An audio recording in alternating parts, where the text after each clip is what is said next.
uh, wonderful. Good luck. Great. Well, I will get us started. So hello and welcome to this webinar on Life on Green College. Just to let you know, as you just heard, the webinar is going to be recorded.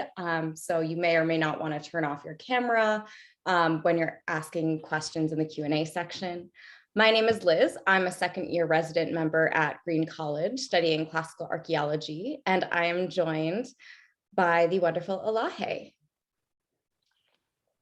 Hello, everybody. My name is Elahe, and I'm a third-year resident member at Green College.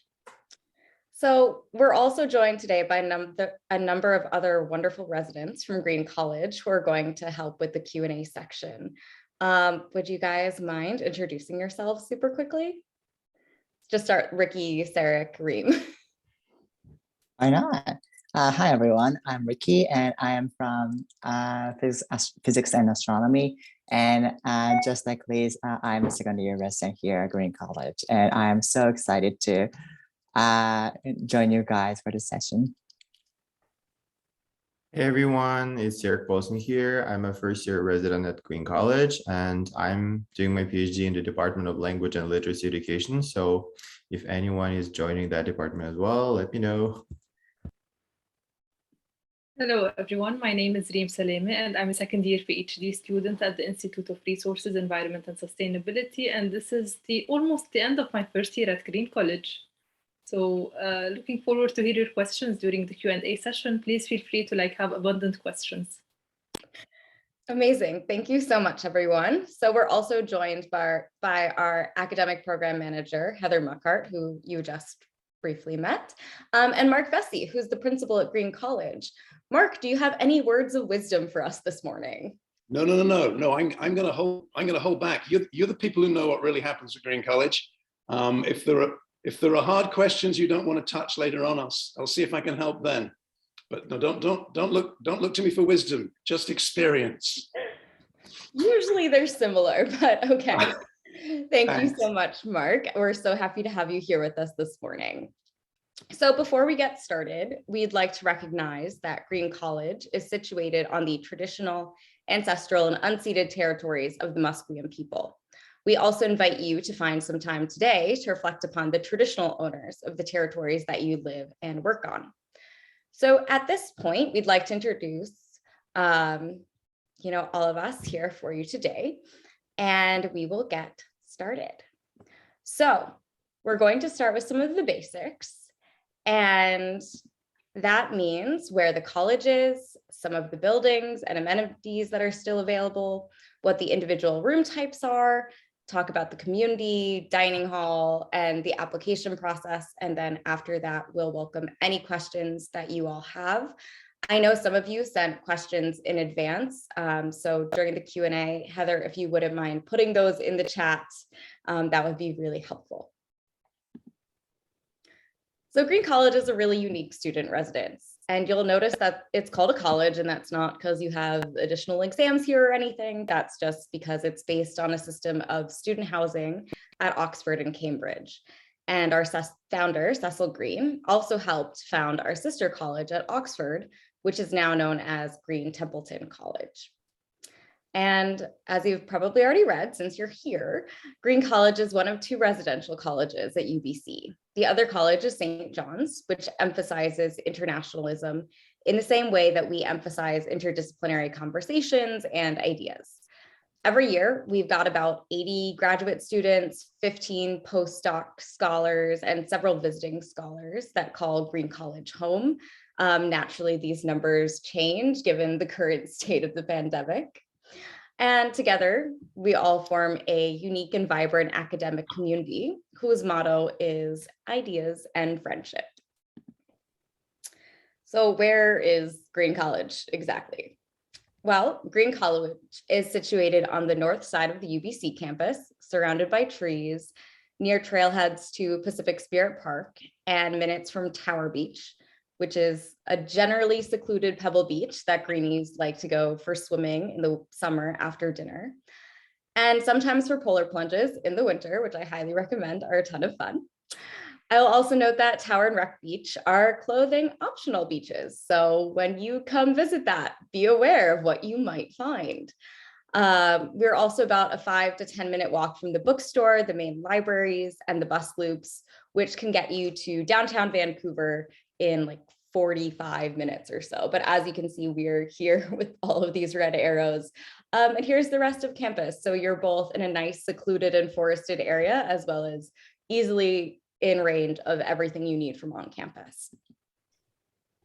And then here's a map of our specific campus here at Green College, where we don't just have residence buildings, but we have a common kitchen, an office, 3 social spaces where there's room to study and eat and socialize. And to that end, Elahe is going to go through some of the buildings and their specific amenities. Yeah. So one of the benefits of living at Green College is having access to a wide range of facilities in addition to your residence room. For example, the Graham House is the largest heritage building at the college. The first floor includes a piano lounge featuring a grand piano and a working fireplace. This is a great place to study, read, or just play the piano. We also have a billiards room adjacent to the piano lounge. Next, we have the William C. Gibson Room, which is kind of like a private dining area that residents normally use for studying and conducting community business. We also have the reading room, our college library, which holds books from a variety of disciplines, and some of them are publications from residents and visitors. And then we have the dining hall. So the second floor is our dining hall where we eat breakfast and dinner together. If you're not in a mood for the communal dining or you just can't make it to the dinner before the server closes at like 7:30 p.m., you can always request a meal box or ask a friend to pick up your dinner. Then we have the coach house. So it's another heritage building. It's normally where we attend lectures or hold resident-only after parties for galas. We also have a resident-only recreational room. I think it's in the second slide. It's called the Green Commons, but we just call it the TV room. It holds a TV with cable, gaming consoles, a variety of puzzles and board games. In the past, we've had lots of movie and TV marathons in this room. We used to gather every week to watch Harry Potter or other series. We also had like a small international film festival that we would watch one of the best international movies every Wednesday.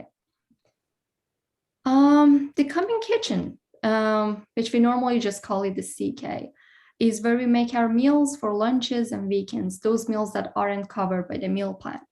It's equipped with common fridges, ovens, stoves, a microwave, and several sinks. Currently, we are limiting the number of people who can be in the CK at any given time to 10, and both residents and staff sanitize it daily. However, the limits may be removed depending on the state of the pandemic by the time you arrive.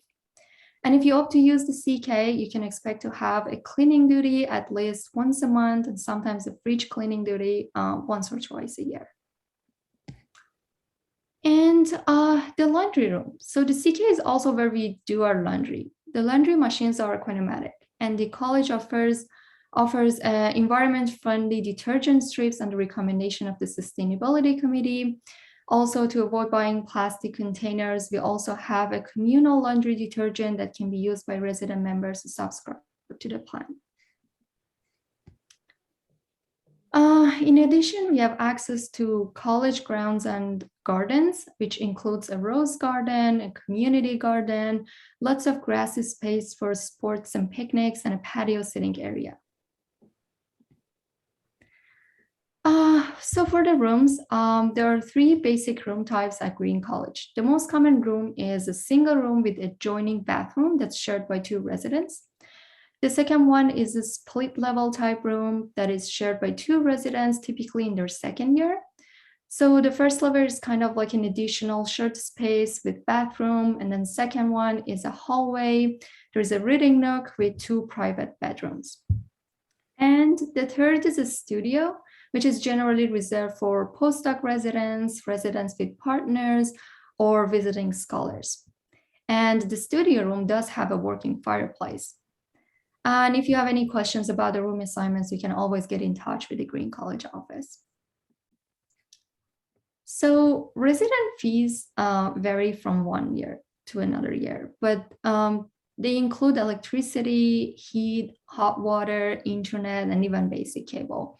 And here we have the most recent fees that can be paid online via student portal or in person. So what makes Green College unique? Living at Green College is one-of-a-kind experience.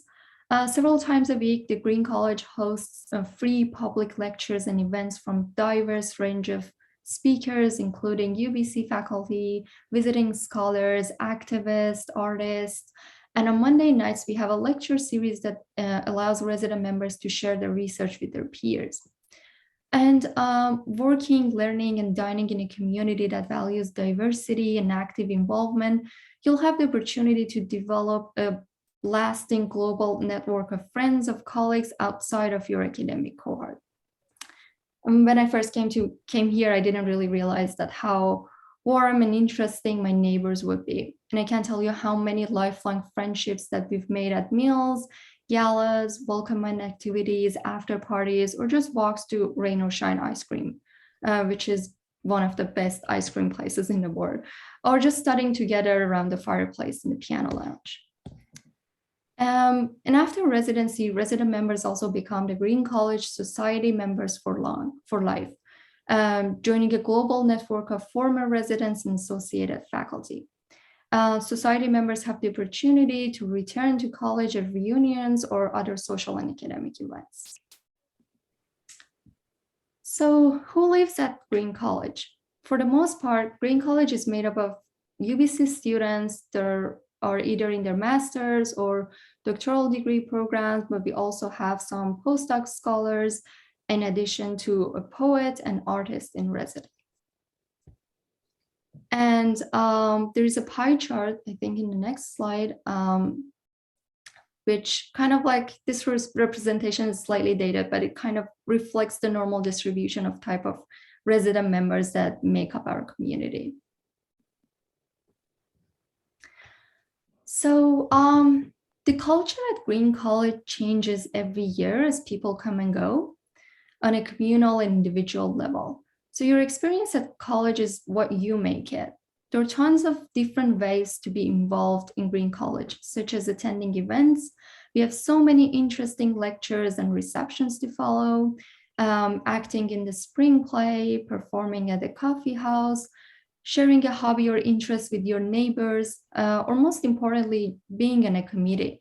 We have different committees at Green College that you can join, such as outreach, art, social, movement or sports committee, reading room and academic committee, and also Pride Collective. So our community activities naturally evolve alongside the provincial health guidelines. So last year that looked like badminton on the lawn and training for a 10K with masks and staying 6 feet apart. Thank you, Ricky, for kicking my butt. This year, we've been able to do a lot more events as a community. The resident member series talks have returned, where every Monday, as Elahe mentioned, a resident member volunteers to give a talk about their research. It's a ton of fun watching resident members do their thing. And in the span of 3 weeks, I got to learn about quantum theory, endangered caribou populations, and problems with archaeological data sets. So there's a bunch of stuff going on here, and there's a lot of diverse topics you get to hear about from the residence members. The movement committee has also been spearheading communal yoga in the dining hall twice a week, and has even bought weights that you can sign in and out when the gym is on and off closed here at UBC, and is also even organizing a little ski trip to like help teach us newbies who have never lived in Canada how to ski. And we also have one-off events courtesy of the committees that follow every like provincial guideline, depending on what it is at the time. So we recently had a nice Halloween party outside, and we're having an upcoming karaoke night. So hopefully the coming year will enable us to do even more events as a community, but regardless, being a part of Green College means you have built-in friends that you can lean on when the world is a burning dumpster fire, like it is. And at the very least, you have people to make sure that you don't get locked out of your apartment, which is really, really helpful. So we don't know what the future holds, but the community here is still one of the most valuable components of being part of Green College, and one that's been a really big help for me the past year and a half. So on that note, one of the great things about Green College and community life is that we have a well-developed infrastructure for supporting residents. First off, Green College staff are always happy to help with any questions you might have. And every year we have trained resident members who are also called Green Lanterns, who are able to provide anonymous report if you need any help navigating a social issue, finding resources for counseling, or just wanted to talk. And we also have several committees designed to support resident members' wellness and create extracurricular opportunities that support mind, body, and spirit. So we have breakfast and dinner 5 days a week, which consists of picking up your tray and selecting items from the salad bar, picking up your entree, and either a fruit or dessert, tea, coffee, juice, or milk. And then you take your tray over to one of the long tables, unless you're breaking off to sit at one of the language tables where you'd only speak French or Spanish, Mandarin, or Japanese, or there used to be some book club tables as well. There are also a few smaller tables in the alcoves if you want to just have dinner one-on-one or work while eating. And in nice weather, which is currently not today, residents bring their trays down to the outdoor patio and get to watch the sunset. And if, as Alahe mentioned previously, you're not filling up for communal dining, you can also take it to go by bringing your own Tupperware or to-go container. So here are the meal plan fees from 2021 to 2022 to give you an idea of the cost. These are required to be paid at the first of each month and are separate from residence fees. So this includes the 5 breakfasts and 5 dinners that are prepared for you during the weekdays. But if you're absent from the college for like an extended period of time, I know some of you, like myself, will be doing field work, you can apply for a membership fee reduction to help offset those expenses. So is Green College the right fit for you? Clearly, you guys are wondering that same question if you're here. So I would say it's a good fit if you're interested in engaging with others outside of your academic field and you actively want to be a part of a community and are willing to handle all of the challenges and the joys that come with that. So yes, this entails like the much less glamorous, you get to clean the communal kitchen and respectfully sharing spaces, but it also opens the door for you to meet really incredible people that you would not have otherwise met and learn more about them, learn more about different people, different cultures, academic fields and ideas, and get to bond over like a Halloween movie marathon from the social committee. And now that we've gone over a bit of what it means to live here, it's time to get into the nitty-gritty of actually applying. If you've already applied, feel free to just like turn me out and go tap off some coffee. But before you can apply for admission to the college, you need to make sure you are eligible. So this means you've been accepted to UBC, either as a grad student, a postdoctoral fellow, or visiting scholar. Presumably, most of you have cleared that barrier. The next stop is applying for UBC housing, like full stop, have to apply for UBC housing. This entails a small fee and must be done in order for you to actually get to the Green College application, which we'll cover in a second. So then, if you're offered admission, just make sure to accept it by signing the contract with student housing, and then coordinate with Green College office about your move-in date. So what does that application for Green College actually entail? So the application has a few components just worth briefly going over. First, it requires a personal statement of interest of no more than 500 words, where you show us why you're a good fit for Green College. So this includes your interdisciplinary interest, extra activities that show you are an active member of some community, and whether or not you have any experience living in a similarly communal environment, and obviously why you're actually interested in living here. You also need to submit your academic curriculum vitae, much like the one you probably submitted to for your UBC application, and a personal letter of reference. So someone beyond your former teachers who can speak to you outside of academia. For instance, my former roommate wrote my letter of reference. Just make sure that they look at the Green College website beforehand. That can be helpful.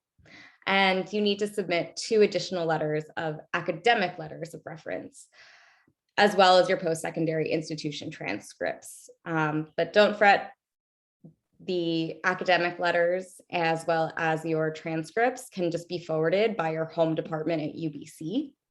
But that said, your application won't be reviewed by the membership committee until we have all of the things in place.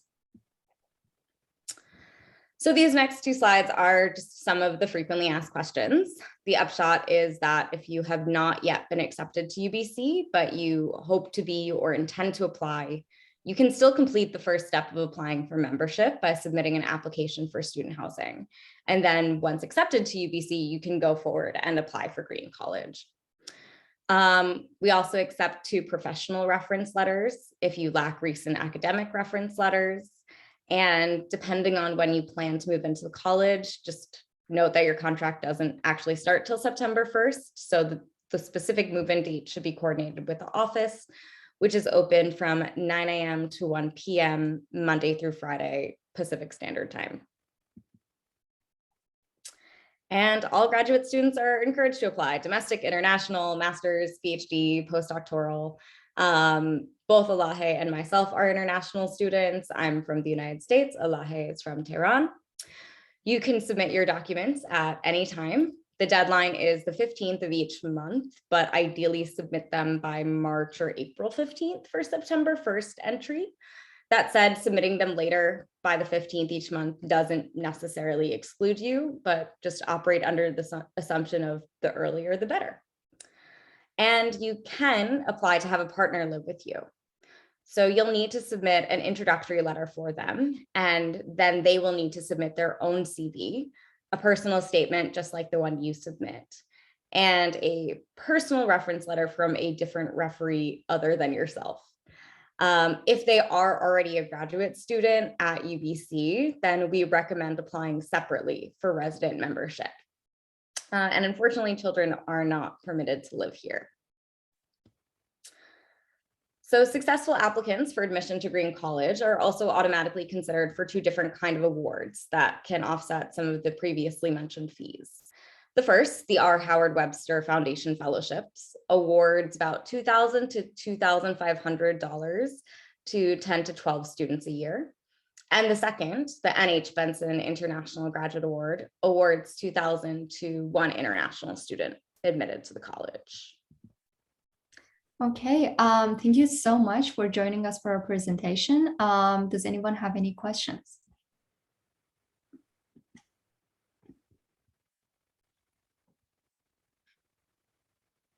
Okay, is there any discount for people who pay the full annual rent up front, or just the total amount for the meal plan? I'm immediately going to pass that to Mark. I don't think I've ever had that question put to me before. For people who pay the whole amount up front, right, this would be a great money laundering opportunity, wouldn't it? I don't think all of these financial matters having to do with the residence contract are administered by UBC's housing department, as was explained. That's some student housing and community services. So Green College doesn't really negotiate on things like that. I don't think there's any standard provision for a discount for cash down on September the 1st, I'm afraid, or just the total amount for the meal plan. Now, the meal plan is managed quite separately at the college by the Green College Dining Society, which is a resident-run organization. And again, I don't think they have any experience of offers of upfront payment of this kind. It would be an interesting question to put to the current executive of the Dining Society. Azim, I don't think I've got a good straight answer to you, except that probably this isn't going to work. I don't think we've got any procedures for that.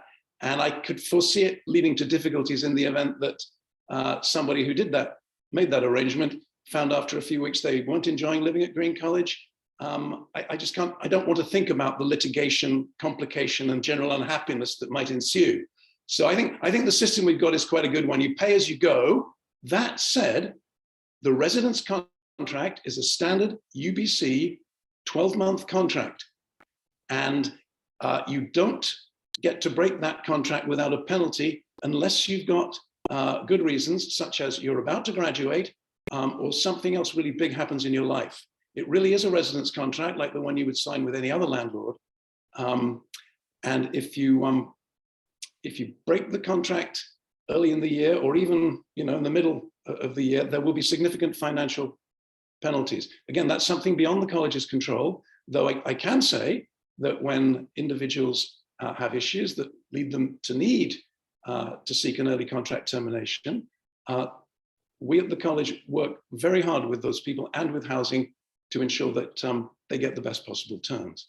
I mean, the rule here, as at UBC generally, is that the institution is as flexible as it can be while remaining equitable and well managed. So there is wiggle room if you need it up to a point.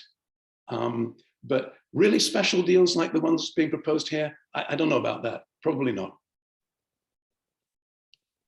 Great, thank you.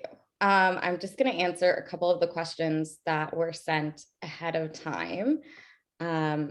So if you have celiac disease and are vegetarian, will you be able to eat in the dining hall at all meal times?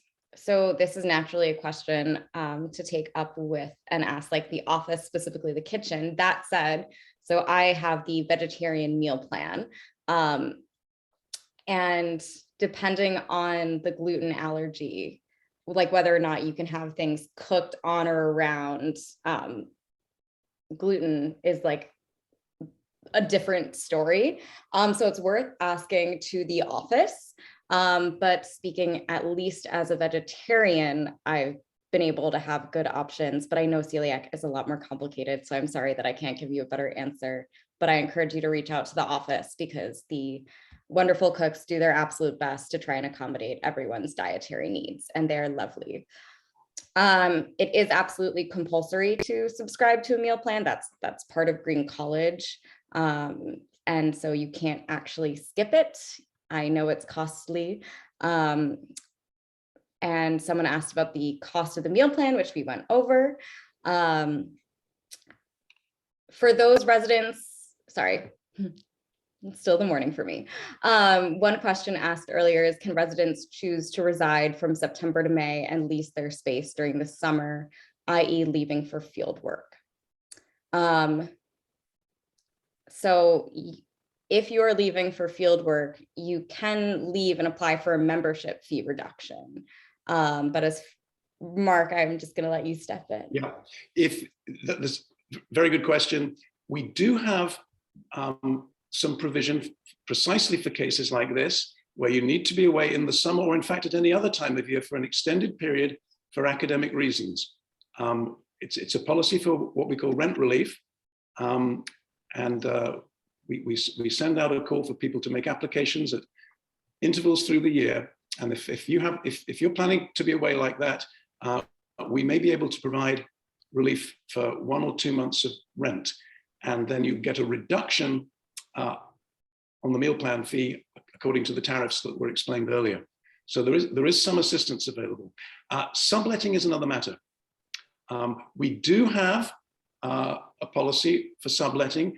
It's quite a delicate matter because of the nature of the community and because of the kind of guarantees that we need to have. Essentially, what it comes down to is if you find a suitable person to sublet from you, you remain tied by all the contractual obligations, and you count on your subletter to behave in your interests and then to settle up with you financially. But the responsibility for the contract at the college remains yours, even while you're away and someone else is living in your room. Each of those arrangements is made separately and with the college office. It does happen, not very often, but we maybe do 1 or 2 every year. Okay, thank you for that, Mark. So We also have a question, the rooms in the fee page. Single studio, large studio is different from the residence rooms page, single split studio. Can we get more information on the split room as well as the small studio? I'm going to open that up to my fellow greenies.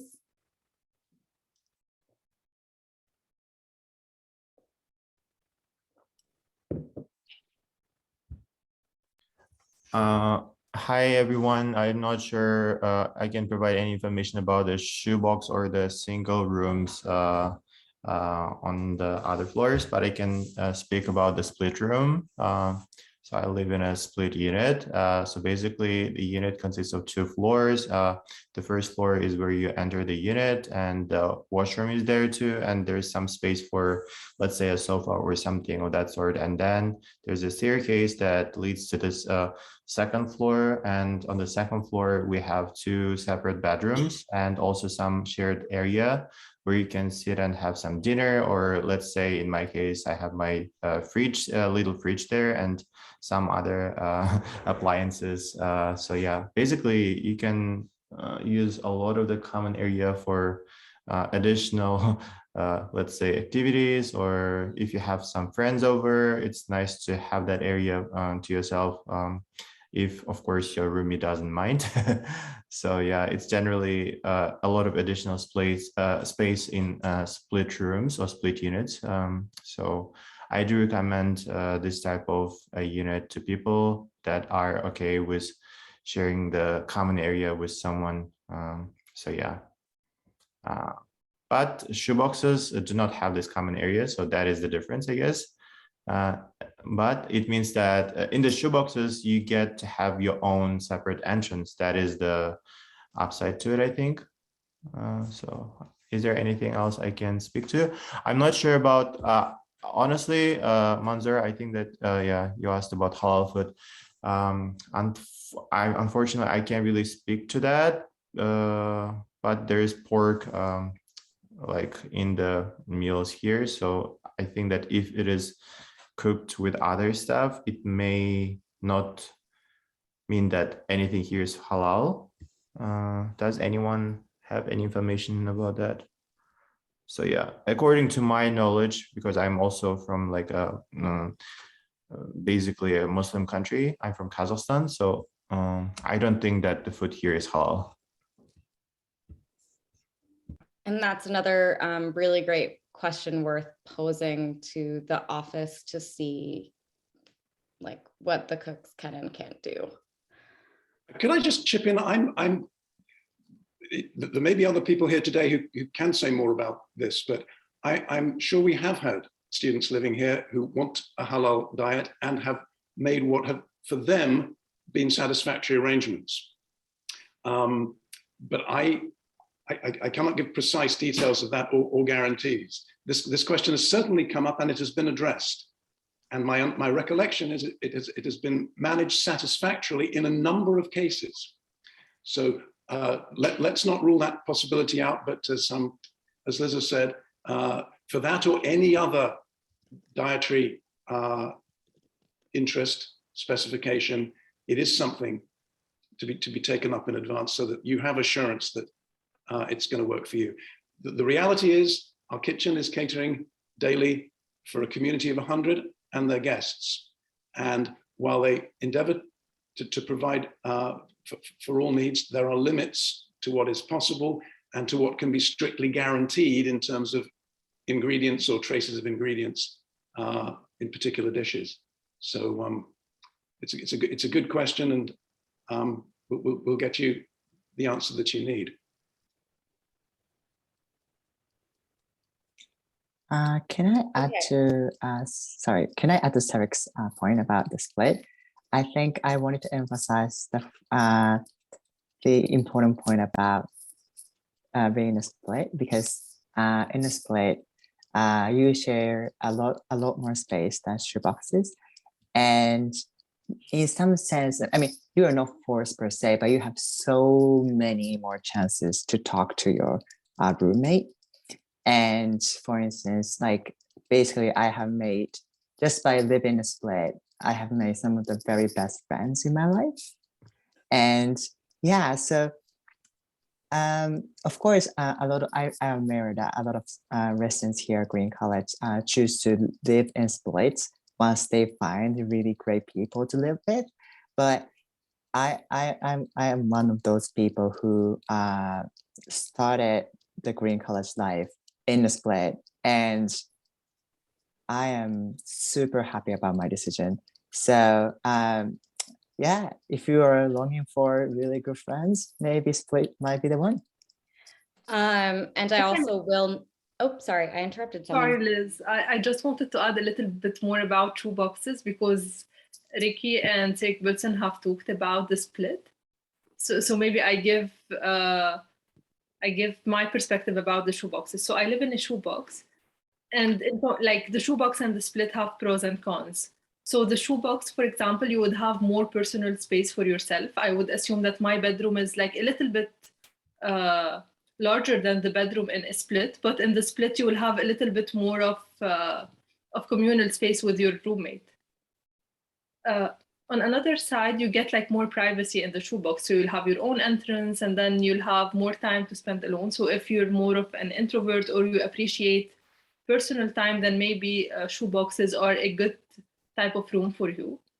So in addition to the furniture in the shoebox, you can also bring a small sofa. So I'm sitting on my sofa that I got to the room.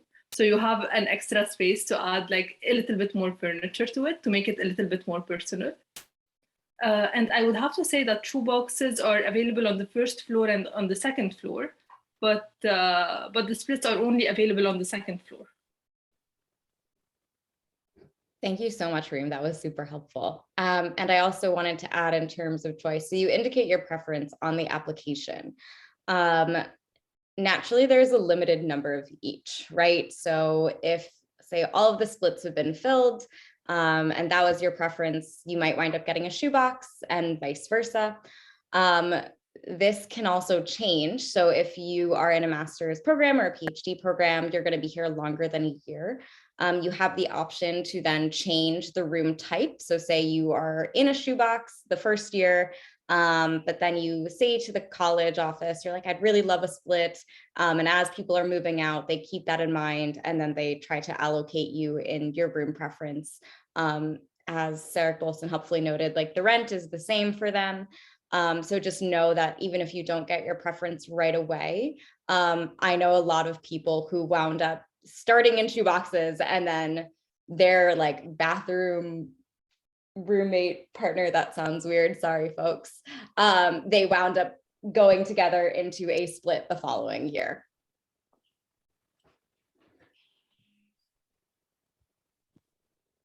Also, yes, hi. And I know there are a few questions I missed. As a master's student, you can definitely apply. I'm a master's student. And I think those are the questions. What is your pet policy? I'm gonna hand that to Mark. That's an easy one. Thanks. No pets. Sorry. I mean, there's lots of wildlife around the college. But no. Lots of squirrels and some other animals, yeah. Yeah. No, this is a UBC wide housing limitation. Sorry, the straight answer, it's in the contract, is that no pets are allowed. Yeah, I think I can speak to the question that Heather sent about like the favorite locations and stuff like that. So personally, during the first term, I spent a lot of time in my room, but then I like started exploring more of the spaces here at Green. I think that for studying, there are a lot of communal spaces here, especially the Gibson room, where we hold the Sunday tea usually, which Ricky usually heads, and some other people from the reading committee. And then there are also some spaces for spending fun time with friends, like the Green Commons or the TV room, as we called it earlier. And those are my favorite to go places. And then when it's warmer, last fall, I think we spent a lot of time outside in the lower patio, and then there's like a little garden area where Reem and other people from the sustainability committee, I mean, we spent a lot of fun time there too. So if you're into gardening or stuff like that, you will be very much pleased by this little communal garden. So I personally find it amazing that we have so much shared space here, and the gardens and the little like shared spaces behind the living blocks here. They're like very relaxing and nice, especially during the pandemic when you can really go to a lot of places. You just get to enjoy this beautiful space on your own with just a few people in your bubble. So I really love this. Yeah. So, and a lot of opportunities to connect with people that you may not necessarily like meet otherwise. Yeah. So I love that aspect. Yeah. Lots of people and fun times.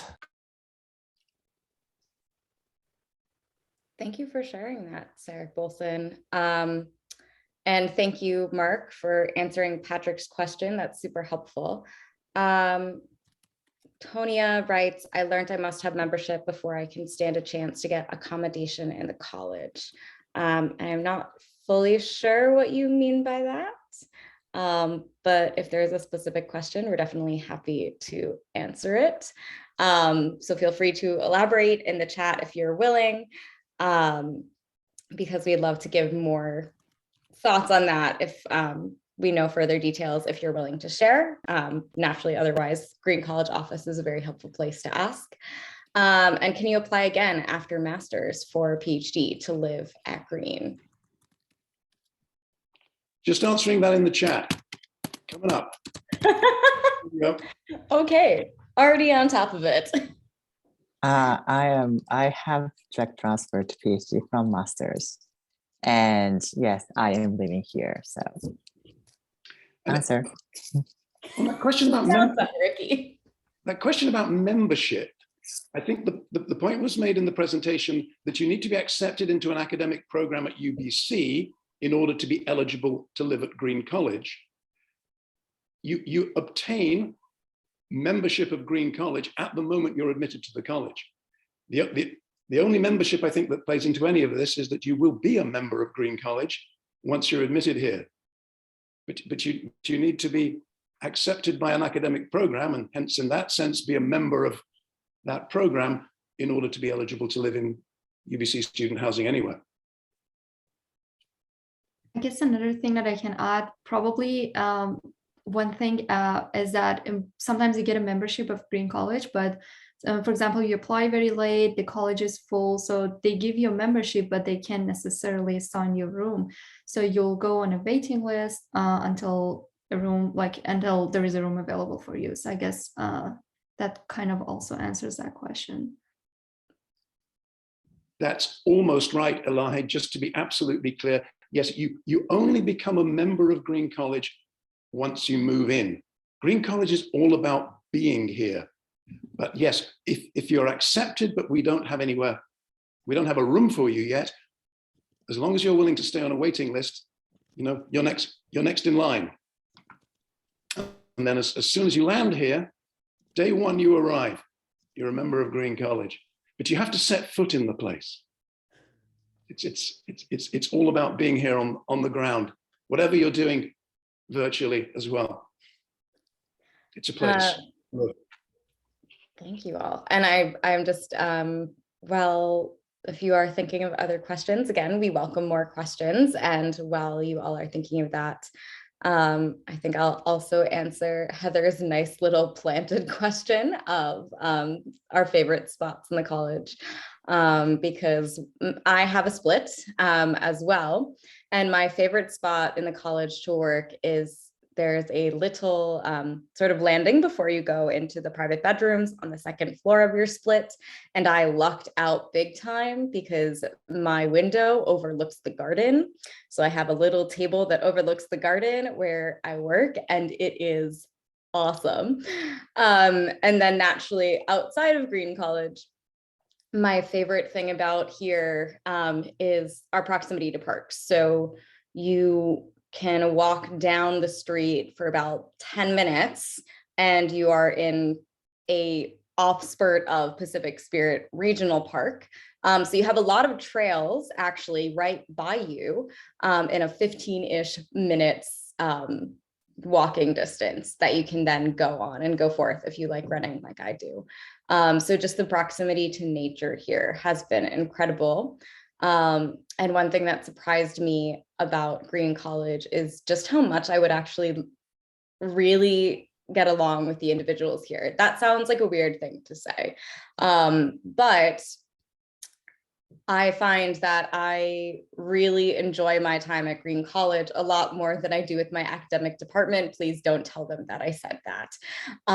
In part because everyone is much more diverse, both in culture, in ideas, in academic fields, and honestly, it feels a lot more human than when I'm in my departmental reading room surrounded by other classical archaeologists, classicists. It has been so nice to get out and have dinner with someone who's talking about literally anything else. I have learned so much more, both about like Canada as a whole, being a person from America, from talking to these individuals, as well as a whole bunch of other different places. And then you get to make friends who live in these cool places, and then you just have an excuse to visit cool places later. So I think, yeah, one of the most surprising things about Green College is just how much I would genuinely get along and enjoy everyone here. So that's my bit. Can I add something? So as I said before, I'm from physics, and as a theoretical physicist, you know, I have experienced some certain gap about like I mean, like it used to be pretty difficult for me to really explain, what the physics is, because it's mutual communication, right? If people don't want to hear about it, they won't listen to it, and that's totally fair. However, here, most people, I mean, actually, I think I can say all people, they are so willing to listen to your research, and like they are really willing to learn from them, and that is a miracle. And that's, for me, like this has been a wonderful experience, because I get to speak about my research, and then I can kind of practice how to convey my research ideas in a more accessible way. It doesn't feel like training at all. That's the best part.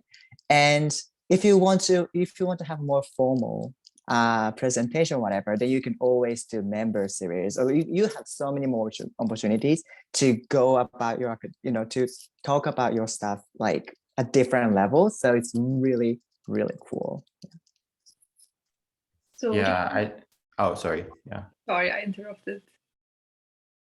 So Ricky has emphasized the ideas aspect. I'd also like to emphasize the friendship aspect. So it's about ideas and friendships.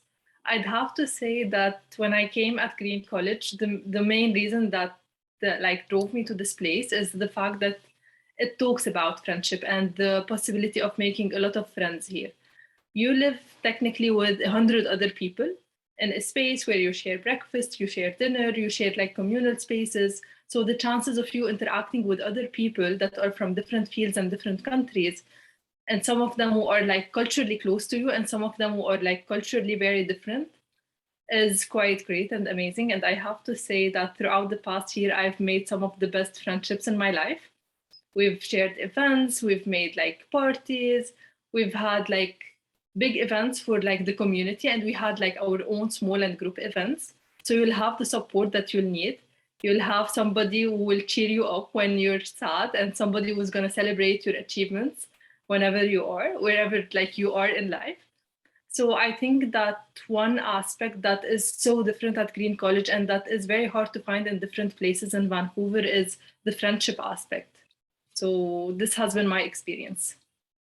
Yeah, I would like to agree with what Reem and Ricky said, because honestly, grad school can be quite lonely, and I don't think that I spent nearly this much time with anyone from my department or even faculty. So let's be honest, Green is like literally like, well, I don't want to use the word family so easily, but like almost family-like, because you spend so much time with these people. Like you go to breakfast, you go to dinner, then you also can just like message someone, hey, do you want to go for a walk? Let's just take a stroll. It's so sunny outside. Let's go to Reg or Tower, or maybe even like to this classical concerts that are usually free for students at UBC. By the way, there's like a huge concert hall right next to Green College, and we go there pretty frequently with some friends, including Ricky here. So there are a lot of opportunities to socialize and also to feel like you are like, I don't know, in a big community that supports you. And there are always people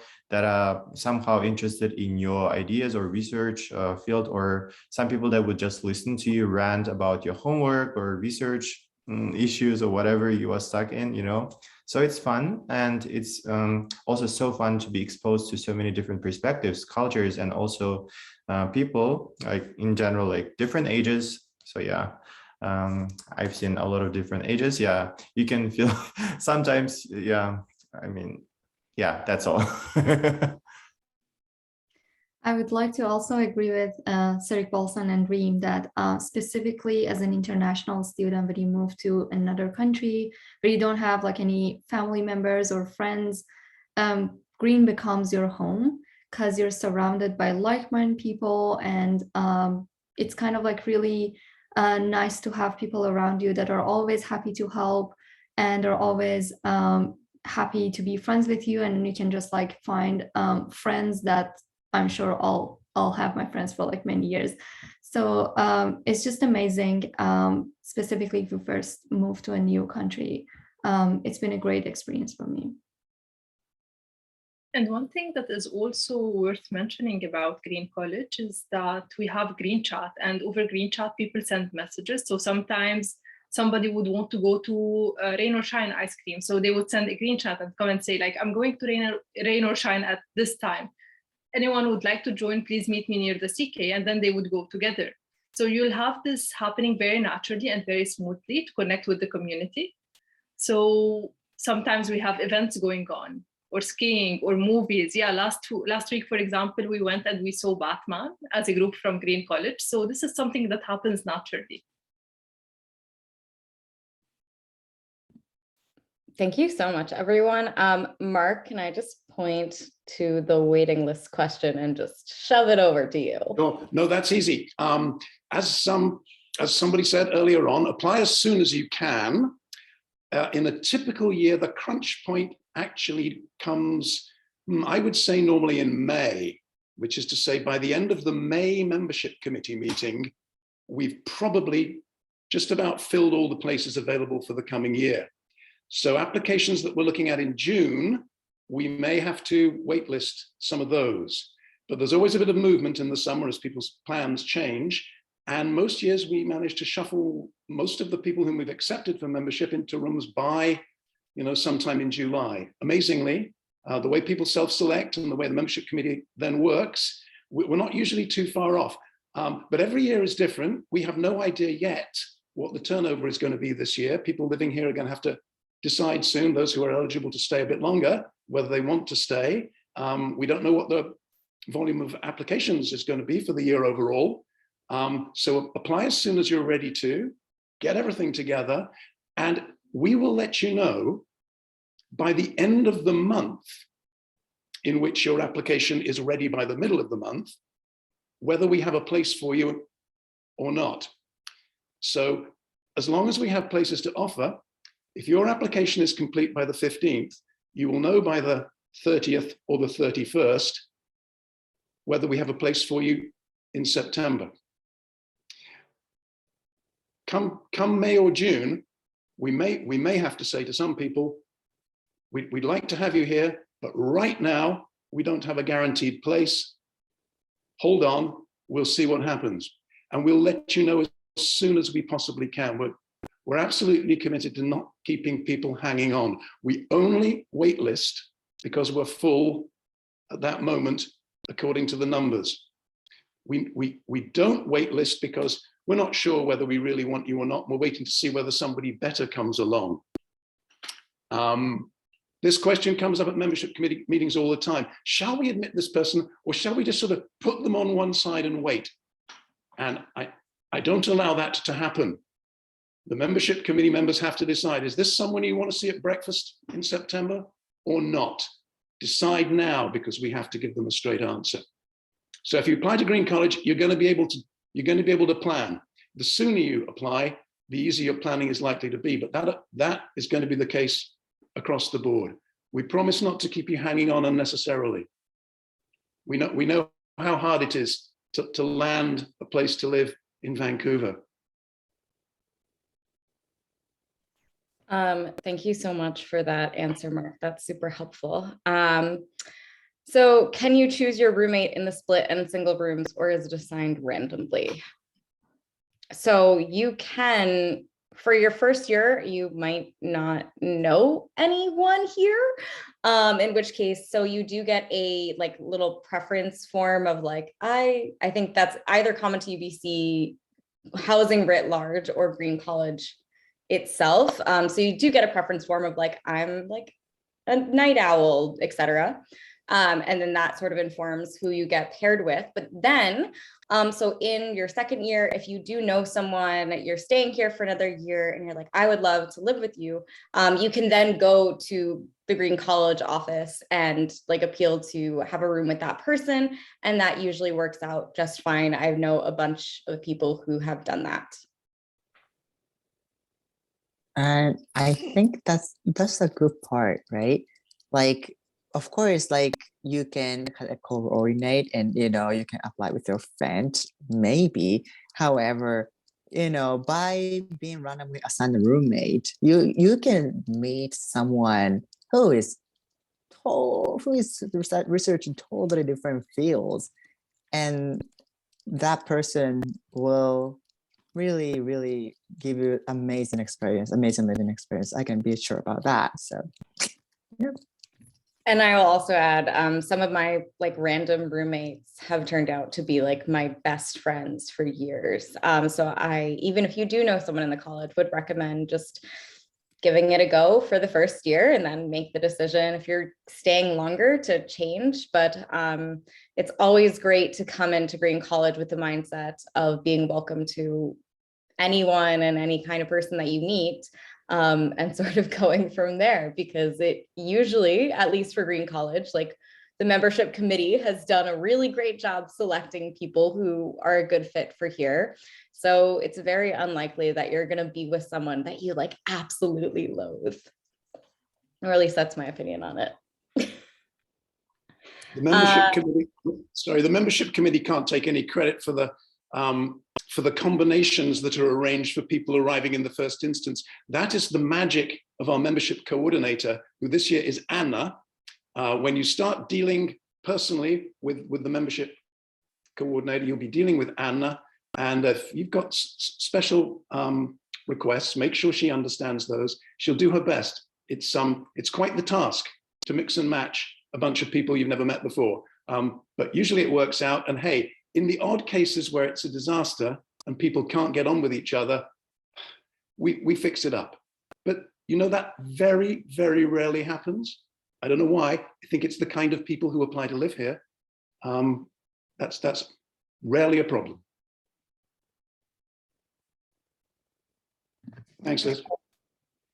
I see more in the chat. Is there a video we should see to know what the room is like?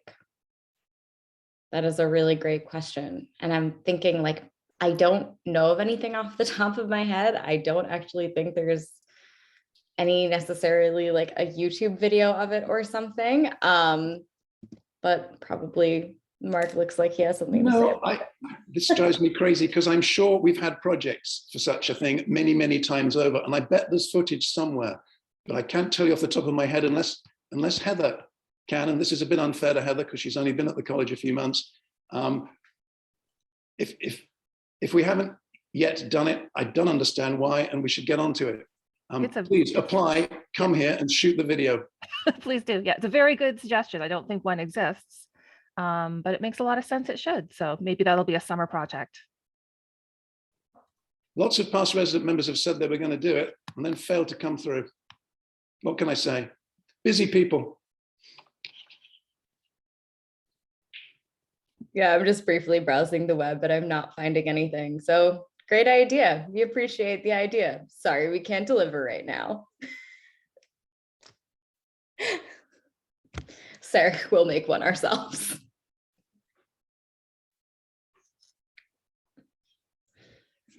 All right, well, we are about at time. So thank you all for joining us, and a big thank you to Ricky, Sarah Bolson, Reem, and Elahe. I so appreciate you all being here. Another big thank you to Mark and for Heather as well. And to all of you for joining, thank you so much for your interest in the college. And please, please, please go ahead and write down that membership email that Heather put in the chat, which can help you sort of direct any additional questions as they come up.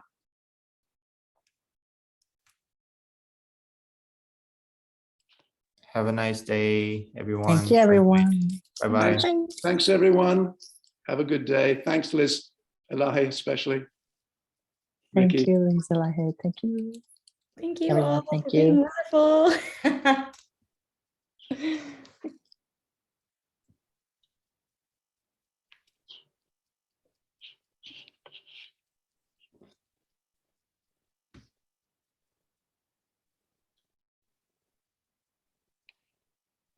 Wow, it is time for me to work on my conference presentation. Go, Yeah, go good luck go with for it. that. Good luck.